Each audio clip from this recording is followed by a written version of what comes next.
With the final day of OTAs now in the books, Eagles fans have to be happy that all of their players are healthy. Thank you, Jesus!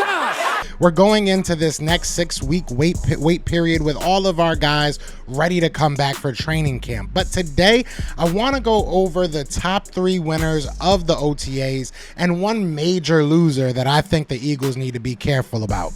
So let's talk about it. You want Philly food? Let's do it. What's going on, you guys? It's your boy Joe Castro, aka Philly Fresco, and it is Philly the podcast. So today I want to talk about 3 winners from OTAs, and I also want to bring up one major loser. Now, before we get into that, be sure to hit that like, hit that subscribe, join the family. We are on the road to 10K. We would love for you guys to join that ride. So let's hop right into it, man. So look, obviously the Philadelphia Eagles, they had their 6 days of OTAs, no mandatories, no craziness. It was all under an hour. I believe that the 2 open days were 45 and 55 minutes. The closed days were about an hour and a half. So we didn't see much work, obviously, with the media. They didn't really put much out. They put some videos out, a little bit of news. It seems like they're a little bit upset that they didn't get much access to the team, but it is what it is. We have some news, so we're going to go over my top 3 guys, and I want to start with a guy that I think everybody knew was going to be on this list, and that's going to be Christian Ellis. Look, the undrafted young guy, he's somebody that a lot of people have been talking about over the offseason because last year he was kind of a standout when it comes to our special teams. Now, realistically, what's a standout when you think of our special teams? Because our special teams were terrible last year. But he was one of the bright spots on that defense or on that special teams. Now, in the open practices, at least, we don't know much about what happened in the closed practices, which I think is very important. But either way, in the open practices, he has been the all-star. He has been basically the MVP of both of the open practices. I believe he has 3 with 1 interception, with 1 touchdown, 3 interceptions with 1 touchdown during these open OTAs. And again, like I said, these are only 2 OTAs. You're getting maybe 30, 40 minutes at the most of team activities, and he took the most of those. He made the most out of those minutes. So Christian Ellis is a guy that we're going to continuously watch, and I know, especially with how the Eagles are set up right now, he has an opportunity to go ahead and start alongside Nakobe Dean. This most recent OTA, that's what they actually had him doing. Now, there was some talk that Nicholas Morrow wasn't there, but I saw him there, so maybe he just didn't, join the team activities, but I did see him there, so I don't know if he practiced the full practice. We'll see what happens with that, but he is definitely a guy we have to keep an eye on because he has a very good shot of making a name for himself on this team. The Eagles are no stranger to giving a shot to unknown prospects, right? You look at TJ Edwards, you look at Singleton, Alex Singleton, you look at a lot of these guys that have been on this defense and at our linebacking position. A lot of them come out of nowhere, right? A lot of them are like, wait, where the heck did this guy come from? How is he our starter getting 100+ tackles? So Christian Ellis could be along the line of, those linebackers that just come out of nowhere for the Philadelphia Eagles. So it's been fun being able to see him, really go off and have a good time in training camp or in OTA. So it'll be nice to see if that kind of carries over into training camp. Again, we're going to have to wait 6 weeks. So, it is what it is. Now, another person, I think a lot of Eagles fans wanted to see this guy kind of take over at the position, and that's going to be Reid Blankenship at the safety position. I know that last year we saw a limited, number of snaps from Reid Blankenship, but when we saw him play, it looked like he knew what he was doing a little bit, right? It looked like he felt comfortable out there making big plays for the Eagles.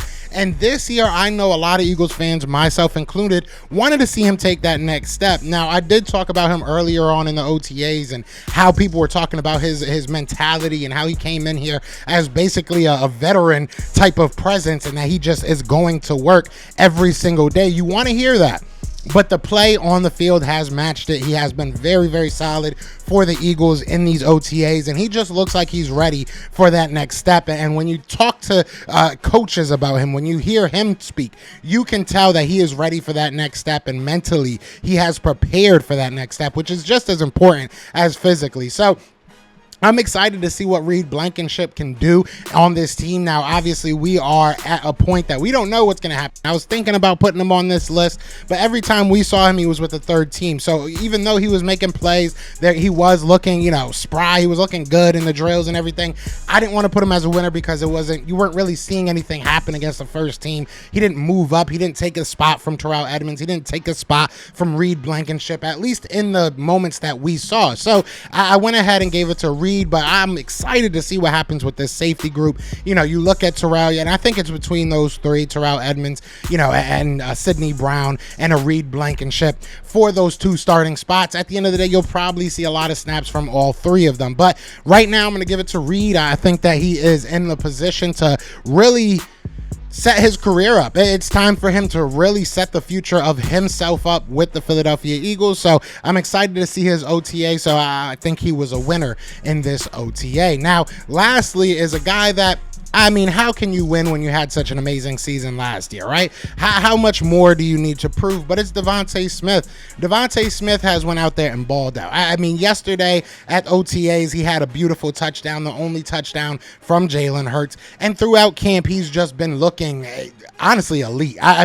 His route running, we all know, is impeccable. Looks like he got almost better at that. Looks faster, looks stronger, he looks like a top 10 wide receiver, you guys. And that's what I've been trying to say for a long time. We have something very, very special in Devontae Smith. So seeing him go out there and seeing him, especially as a guy that really doesn't have to. He really does not have to go out to these practices. He really doesn't have to put on a show. He doesn't owe that to us anymore. We know what he is, but he's still going out there, still balling, still working hard and trying to get better. And it's nice.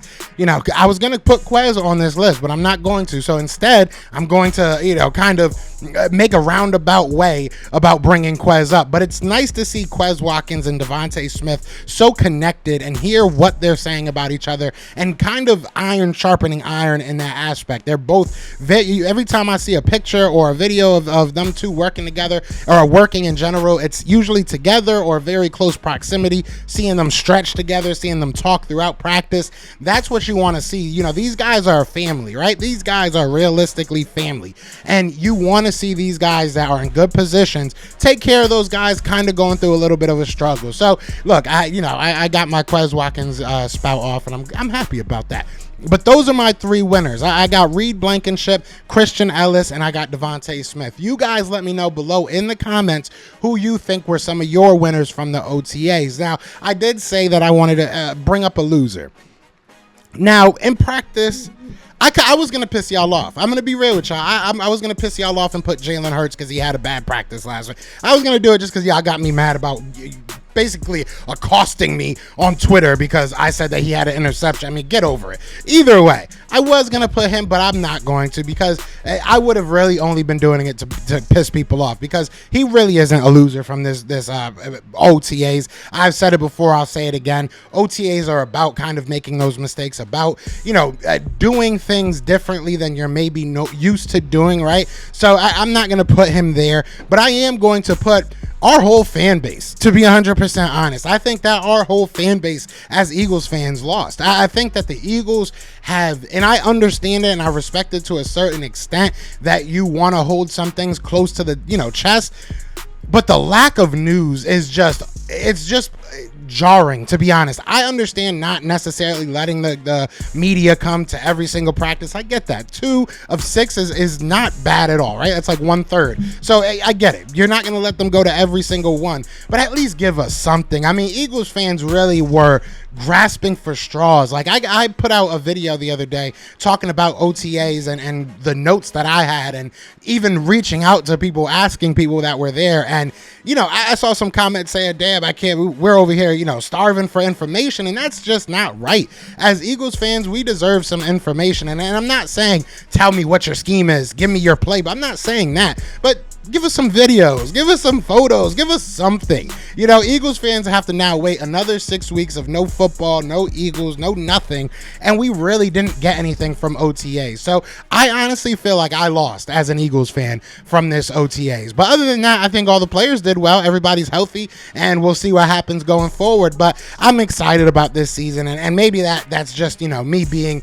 a negative Nancy. I am a fan at the end of the day, so I wanted more. You guys let me know, is there any players or anybody that you feel may have lost during this OTAs? Because I really would like to hear it, and maybe we'll have a further conversation about it. So you guys let me know in the comments. But other than that, y'all know what it is, man. If y'all enjoyed this content, be sure to hit that like, hit that subscribe, and go check out the Patreon, because we got way more content just like this, and even better, because I have no constraints. I have no handcuffs on Patreon. But y'all know what it is, man. It's Fly Eagles Fly, and we are out here. Till 6 weeks. For 6 weeks, I gotta say this. Peace. Yeah. Fly Eagles flying on the team. Touchdown. Time to get Jalen this ring. You don't really want to start a thing. This a Bird Gang Nation, baby. It's a Philly thing. Hater, and you looking like you type trash. I'm just here calling on Philly the podcast. And we can call a man dog, or watch Miles score off the handoff. Rest of the division, your man saw Jackson like Sean, hunting like Randolph. Season here, early time to do him in. Your boy Philly Fresco, thanks for tuning in.